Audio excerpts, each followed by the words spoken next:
Have you ever had that moment where you feel like you're in a dream and your whole day or whatever you're doing feels like you're dreaming?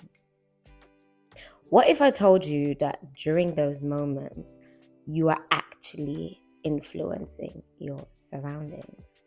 Welcome to the Gifted Goddess podcast. It's your host, Idol, where we have conversations on how to rearrange your life the way you want it.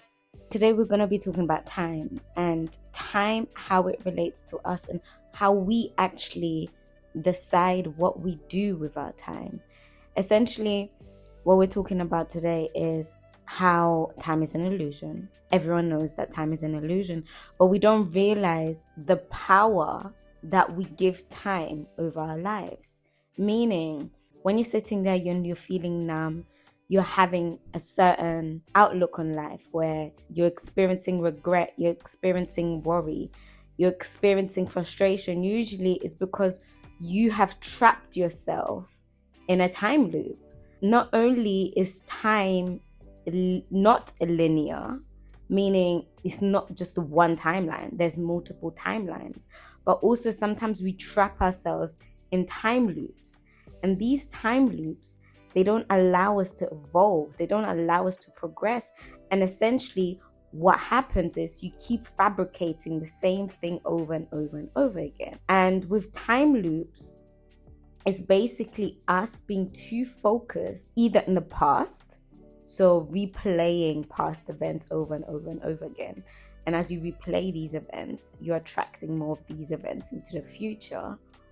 Or being so anxious and worrisome fearful about the future, and then now we're just living in the future constantly, so we're unable to literally take control back of our time, and live in the now.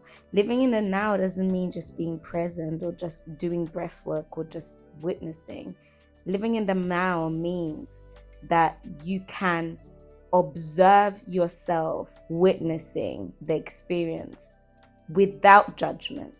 Meaning, if at this point in time when you're listening to this podcast, you're feeling low or you're feeling super happy, you can notice that and acknowledge it without having a sort of attachment to that feeling. So you're like, right now I'm feeling still, I'm feeling reflective, I'm feeling blissful. But you're able to observe it and not react to it because you detached yourself from that emotional link, from that emotional cord. So when we're talking about time, there's different things in time that we learn that actually also altered perception. So if you think back to it, me personally, I always like to think of a time where I was super happy.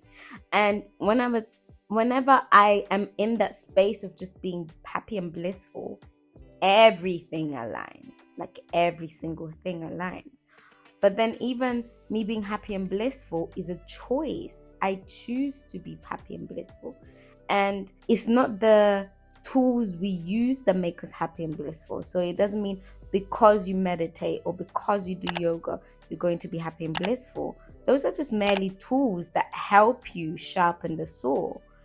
The real thing is you yourself, one, making that decision, and then two, actually recognizing that in this present moment, you can access a version of yourself that is happy, that is blissful, that is this, that, and the third.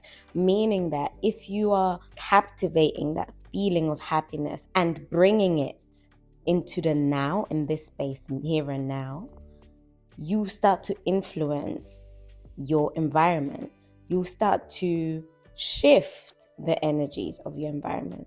So now, instead of you being the victim of, oh, this happened to me, now you're stepping into your creator self of you're creating your environment, you're creating your response. And naturally, if you're vibrating at a higher frequency, those frequencies that do not, or vibrations that do not align with you, will naturally fall off, meaning those things will dissipate, they will fall off. It's either like you will notice certain people leaving your space, you will notice you being placed in different environments by situation, because obviously we are in co-creation with the universe constantly, right?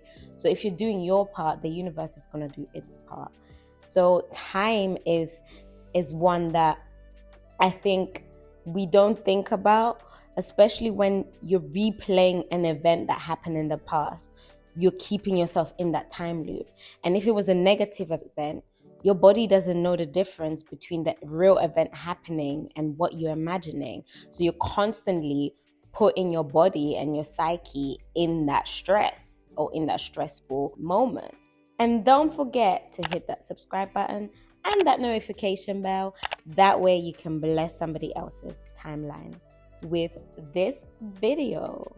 Same way you can use it for positive, because obviously if your body doesn't know the difference between a blissful moment you had a year ago and now, then you replaying that blissful moment, your body is getting those reaction or that chemical reaction in the here and now. So it's having a positive influence on your psyche, on your well-being, on your body.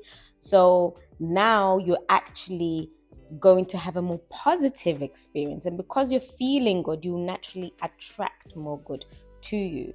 So it's very interesting. Time is an interesting one, and I think I might need to do a part 2. Comment part 2 down below if you would like a part 2. And in the meantime, you can listen to my subliminal timeline shift. The link is up here. And this will help you shift into a timeline where you have already what you desire. With that being said, I see you in the next episode. Love and light, my loves. Ciao.